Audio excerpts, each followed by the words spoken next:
Most people remember Uriel as the angel of light, but the Book of Enoch gives him a darker assignment. Uriel is placed over the world and over Tartarus, the prison where fallen angels and disobedient stars are held until judgment. Enoch saw them bound beneath creation, surrounded by crystal, fire, darkness, and a cold no living thing could survive. Uriel did not descend there to rescue them. He descended to inspect the locks. His light was not mercy. It was the searchlight of a warden, making sure heaven's oldest catastrophe was still contained. And the most disturbing part is this: the ancient vision never says the prison was emptied, or that Uriel ever left his post. Chapter 1. The Light That Points Down. Uriel is remembered as the angel of light, but the older visions make that light colder. In the Book of Enoch, his fire does not descend to comfort frightened humans. It shines downward, past the ordered heavens, toward places creation keeps hidden, past the visible stars, past the paths of the sun, past the doors of ordinary prayer, until it reaches a prison no human king could build and no human army could breach. Not hell as later imagination paints it, and not a grave for common sinners. A deeper holding place for powers that once belonged near heaven itself. The fallen angels were not simply cast into darkness and forgotten by God. They were measured, named, separated, confined, and placed under watch. And Enoch, the man taken into the hidden architecture of the cosmos, was shown the locks.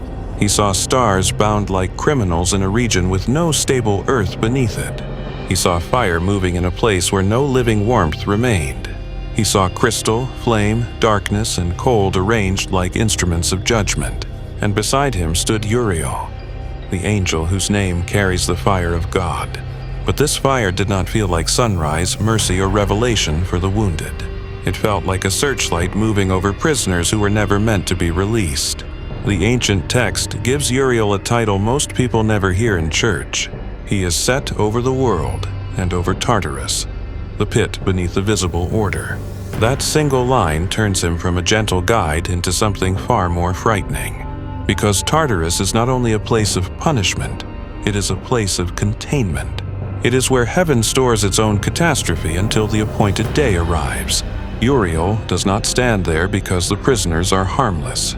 He stands there because they are not dead, not forgiven, and not free. His light is not a blessing offered to the fallen in their misery. It is proof that the gate is still inspected, and the sentence still holds. This is the story of the angel who knows what lies beneath the sky.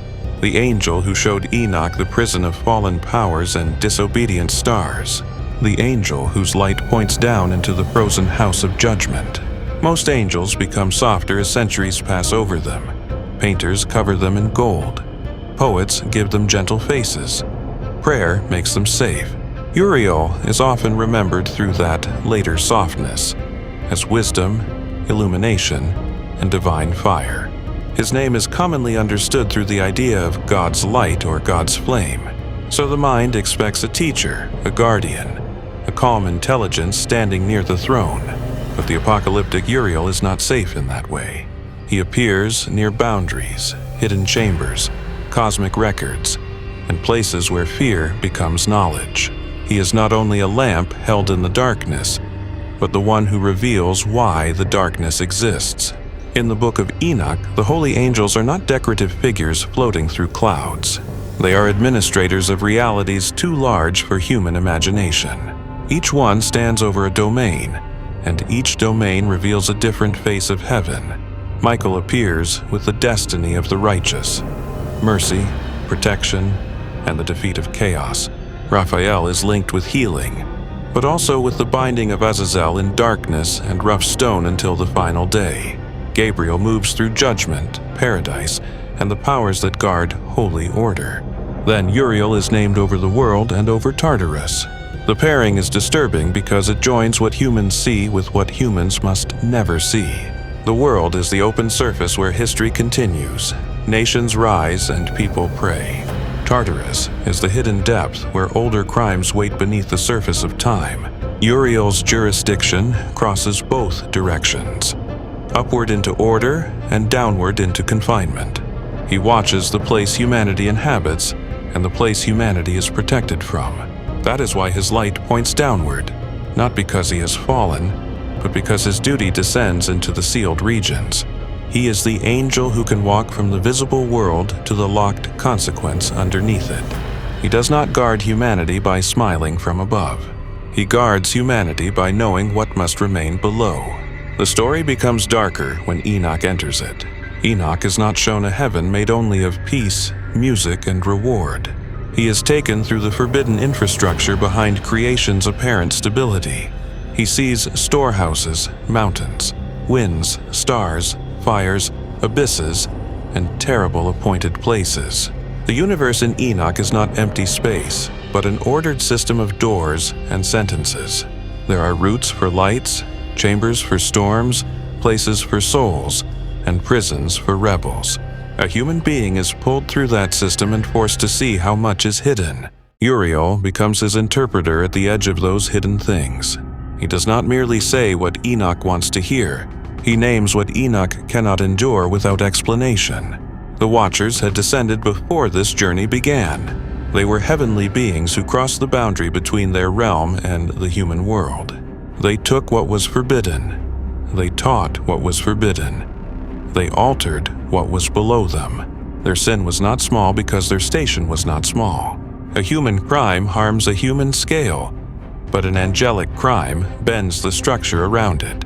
The Watchers carried knowledge that did not belong in human hands at that time. They taught weapons, enchantments, ornaments, signs, and arts that turned desire into machinery. The world did not merely become violent, it became instructed in corruption. Humanity learned new ways to wound, manipulate, adorn, calculate, and dominate. The crime spread like fire because knowledge survives after the teacher is gone. This is why Enoch's world feels beyond repair. The angels did not simply break a rule and retreat into shame. They changed the conditions of Earth, leaving humanity with tools it was not ready to bear. The archangels looked down and saw a wound spreading through creation. The earth itself cried out beneath violence and unnatural mixture. Heaven's answer was not a sermon, because sermons cannot confine a fallen power.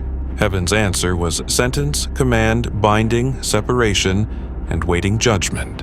First, Raphael was sent to bind Azazel beneath darkness and rough stone until the final day.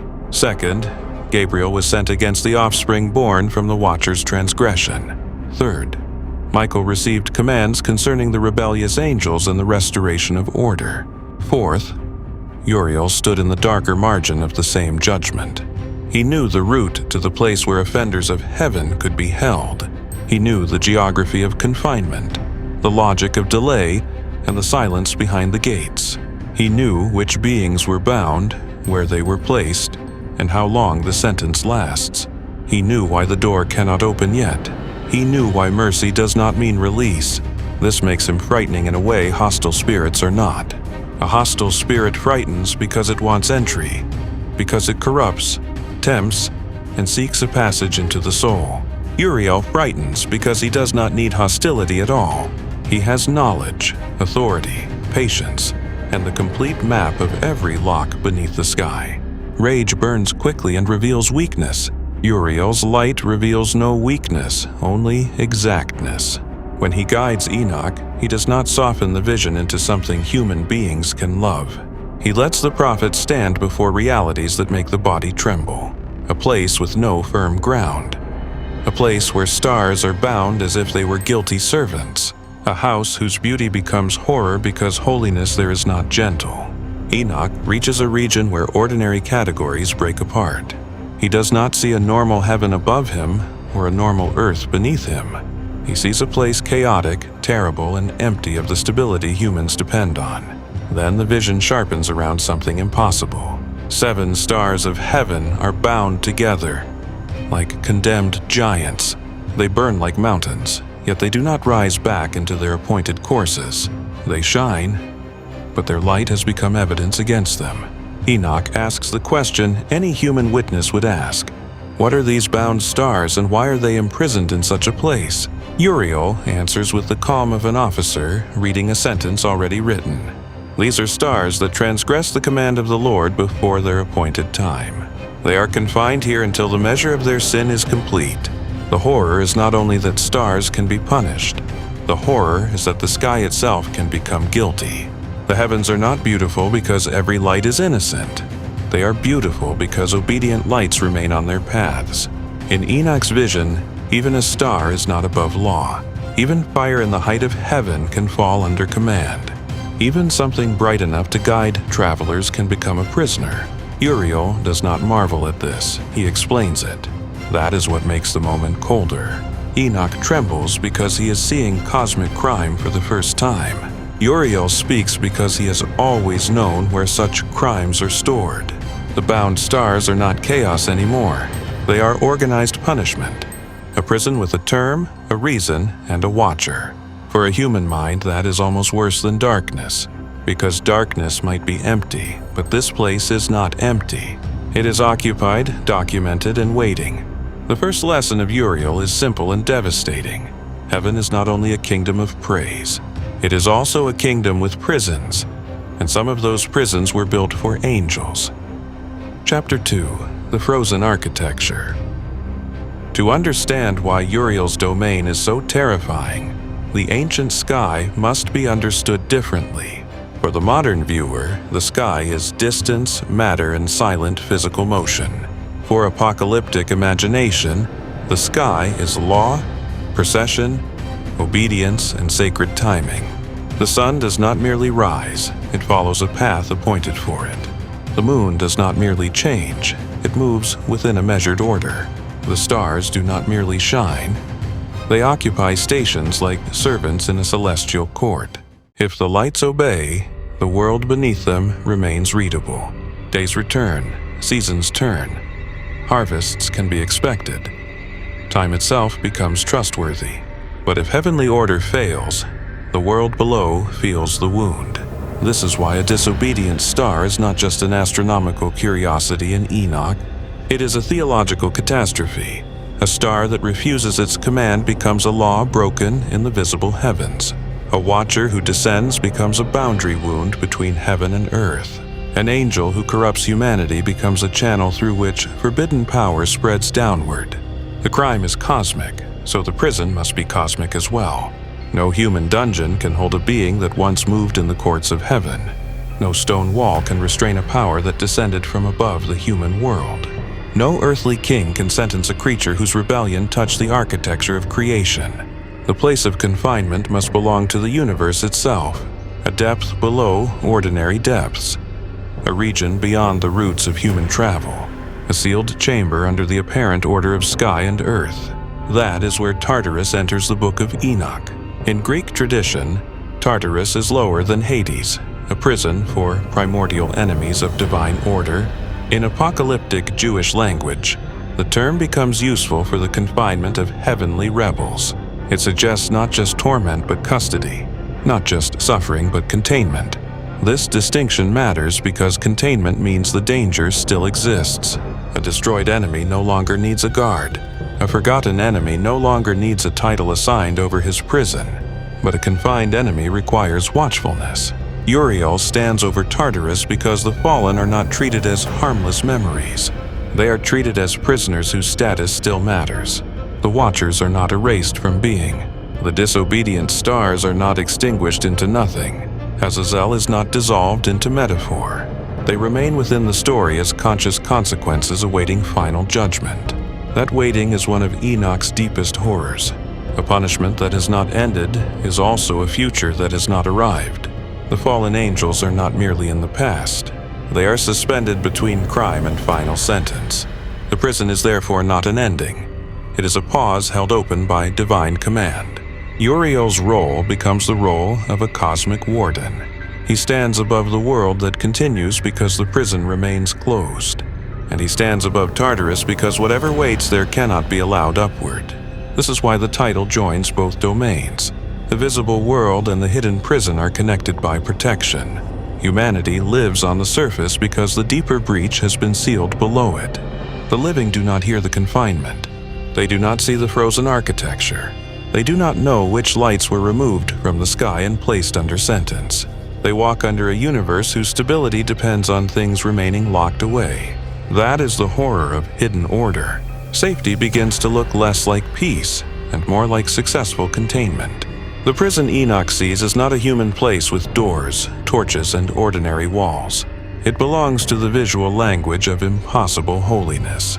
Crystal appears where stone should be. Fire appears where warmth should not survive. Cold stands beside flame without being conquered by it. Light fills spaces that still feel hostile to life. The frozen prison is not a modern fantasy decoration added to make the story pretty. It grows from Enoch's own terrifying combination of fire, crystal, trembling, and lifeless cold. The vision describes a sacred architecture that is beautiful and unbearable at once. That combination is essential. If the place were only ugly, it would be easier to dismiss as demonic. But it shines, it has order, it has form. It has purity twisted into the service of judgment. That is why it feels more frightening than a simple pit of fire. A pit of fire is obvious punishment. A crystal house of flame and cold suggests divine design. It means the punishment is not accidental, emotional, or chaotic. It was constructed with intention. Every surface reflects the sentence. Every threshold reminds the witness that beauty can belong to terror. Every frozen wall says that holiness does not need to feel safe. Uriel belongs naturally in such a place. His light matches it. Cold fire, clear judgment, illumination that does not rescue. He is the angel who can walk through that impossible architecture without confusion. Enoch is overwhelmed because he is human. Uriel is not overwhelmed because this is part of the system he serves. The prophet sees contradiction. Uriel sees order. The prophet sees horror. Uriel sees containment functioning as commanded. That difference separates the human witness from the angelic warden. The human wants the universe to become morally simple. The angel knows the universe is full of sealed complexities. A rebel can remain alive because judgment has not finished. A prison can be holy because it prevents a deeper ruin. A light can be divine and still offer no comfort. This is the kind of truth Uriel carries. It is not the kind of truth that heals a frightened heart. It is the kind that removes ignorance. Before Enoch sees the prison, the sky may still seem innocent. After Uriel explains it, the sky becomes a court with missing defendants. Every star becomes a question. Every abyss becomes a possible chamber. Every silence under creation becomes a lock waiting under the surface. This is why forbidden revelation is dangerous. It does not merely add information to the mind. It changes the meaning of everything the mind already knew. Uriel did not invent terror for Enoch. He revealed that terror was already part of the structure. The prison was already there before Enoch saw it. The stars were already bound before Enoch asked why. The fallen were already awaiting judgment before any human learned their names. The true dread isn't what Enoch discovers. It's what he realizes he never knew. Human ignorance didn't make the world safer. It only made the locks invisible.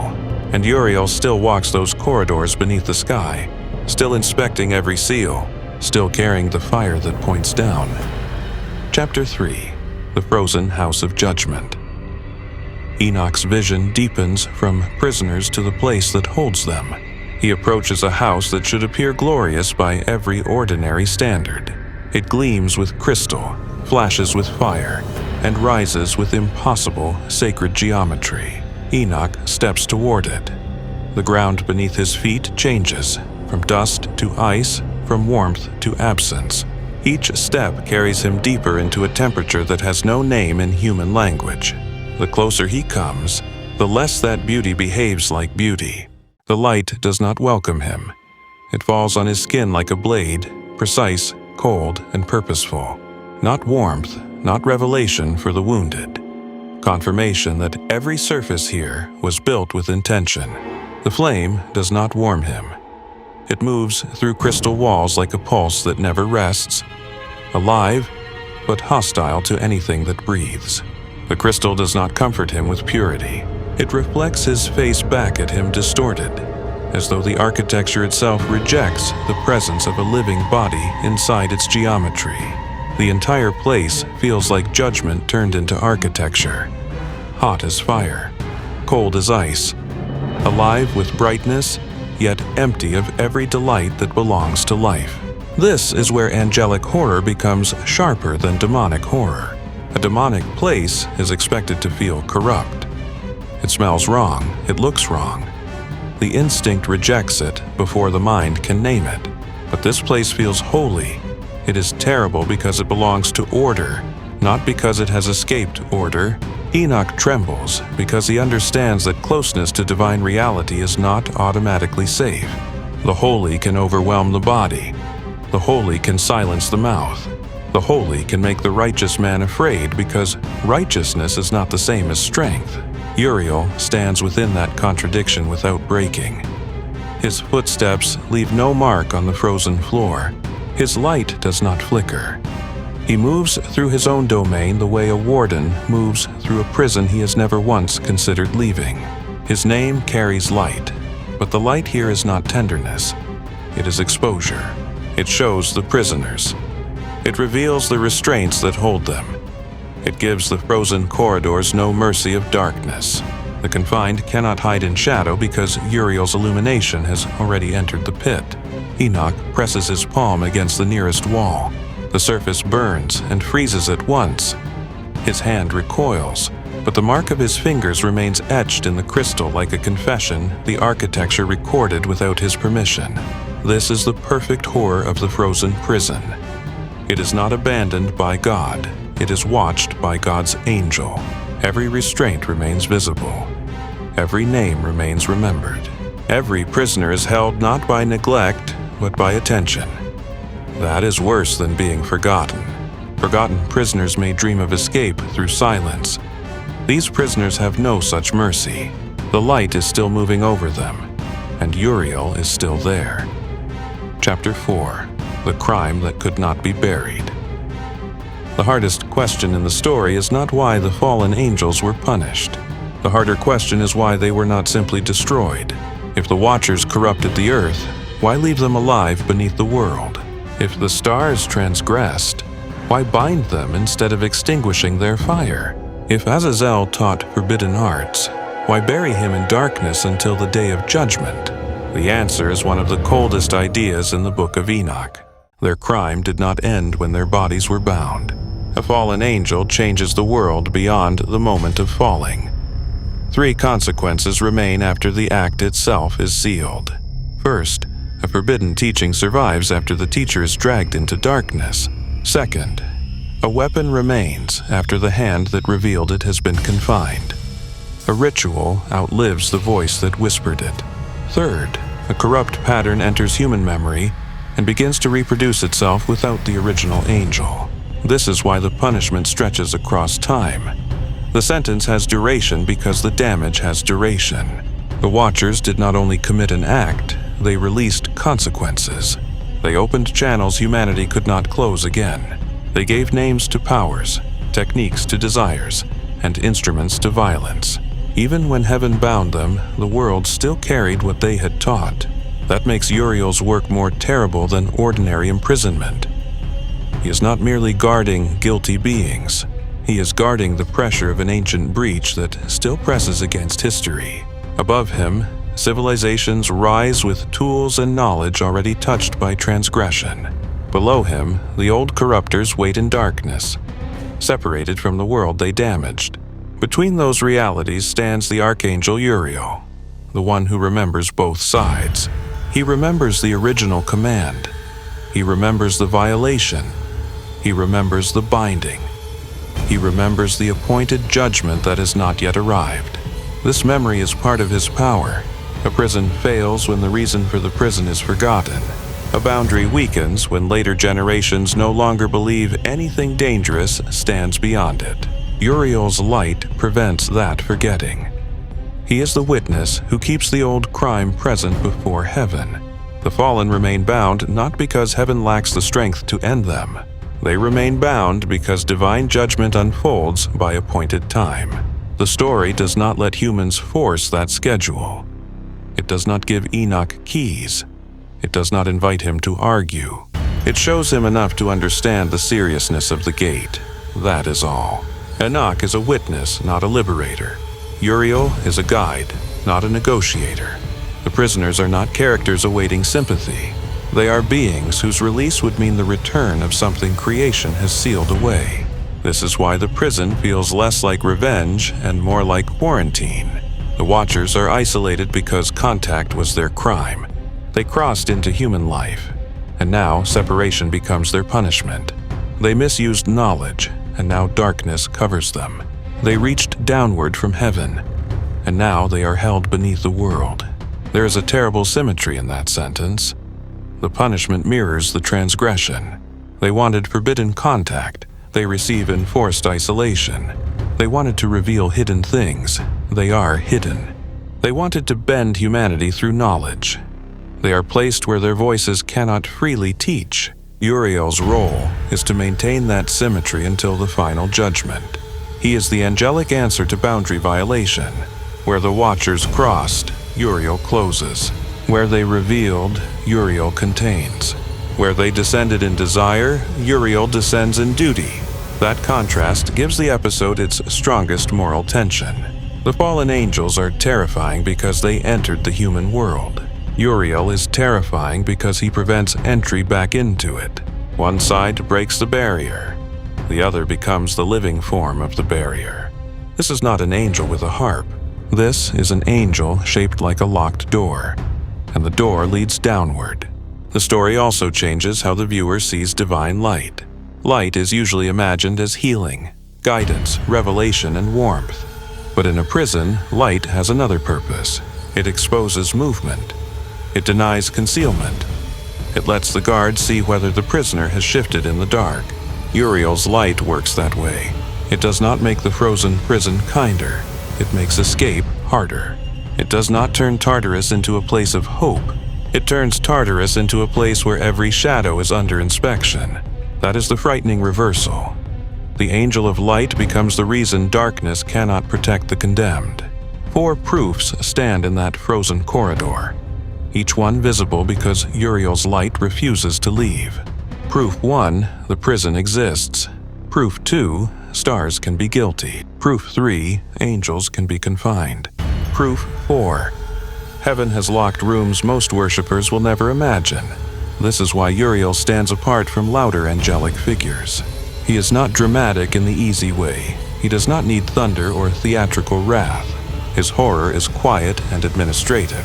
He stands over the fact that the universe has places for those who violate its deepest commands. He does not shout the sentence, he preserves it. And there is something unbearable about a punishment that no one needs to announce anymore. It simply continues. The restraints continue. The cold continues. The fire continues. The waiting continues. The prisoners continue. And Uriel continues with them. Chapter 5. The Gate That Still Has Not Opened. The most frightening part of Uriel's story is not what happened before the flood. It is what has not happened yet. The prison in the Book of Enoch is temporary in the most terrifying sense of the word. Temporary does not mean brief. Temporary does not mean merciful. Temporary means it is waiting for the appointed end. The Watchers are held until judgment. The stars are bound until the measure of their sin is complete. Azazel remains covered in darkness until the day prepared for fire. This means the prison is not the final page. It is the sealed chapter before the last verdict. Uriel's watch is therefore not passive. He is guarding time itself. Every century becomes another layer of ice over the same ancient gate. Every generation lives above prisoners it does not see and consequences it cannot fully name. Every night, obedient stars move over the world like nothing has ever gone wrong. But somewhere beyond ordinary sight, the disobedient lights remain fixed in punishment. They do not have to escape for the horror to matter. Their existence already means the universe has inmates. Heaven has cells. Light has a purpose that has nothing to do with comfort. And Uriel, the archangel of divine fire, stands where warmth has no meaning. Picture the final image, a frozen abyss under a sky of disciplined stars. restraints crossing through flame that never melts them, crystal walls reflecting faces too ancient for human memory, a silence so deep it feels older than language. Enoch stands small before the architecture of judgment, his breath visible in the frozen air, his hands empty, his body still trembling from what the walls have shown him. Uriel beside him, vast, bright, and calm, no longer explaining, because the prophet has seen enough. The fallen are still bound, the prison is still sealed. The appointed day has not arrived, but the terrible implication remains. The gate was not built as a symbol. It was built because something needed to stay behind it. And if the old vision is true within its own world, Uriel's light is still there, moving over the ice, moving over the fire, moving over names that heaven has not erased. The old vision never says the lock has rusted. It never says the warden has stepped away from his post. The world is not safe because evil was defeated.